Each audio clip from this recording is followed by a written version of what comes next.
Qəza namazları qalan adam nə qədər təəccüblüdür. Sən 10 ildir dindarsan, 20 ildir dindarsan. Qəza namazların qalır. Niyə sənin gözünə durub? Deyirsən vaxtım yoxdur, bilirsən də, özün də bilirsən ki, belə deyil. Biz niyə qiyamda ən balaca surələr seçirik? Niyə axı namaz qılım sözlərini uzatmaq bizim üçün narahat gəlir? Çünki məqsədimiz yoxdur. Əqlən istəyirik, amma nəfsimiz nə demiş? Nəfs narahat olma, əqlimin istəməyinə baxma. Nəfs, sən nə desən o?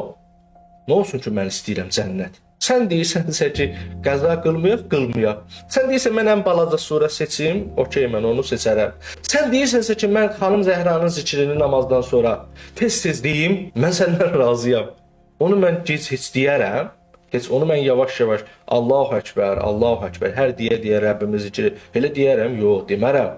Sən narahat olarsan, ey nəfs? Məlumdur ki, bu hədəfsizlikdir. Məlumdur ki, bu biraz da ağılsızlıqdır. Eləcə də imansızlıqdır.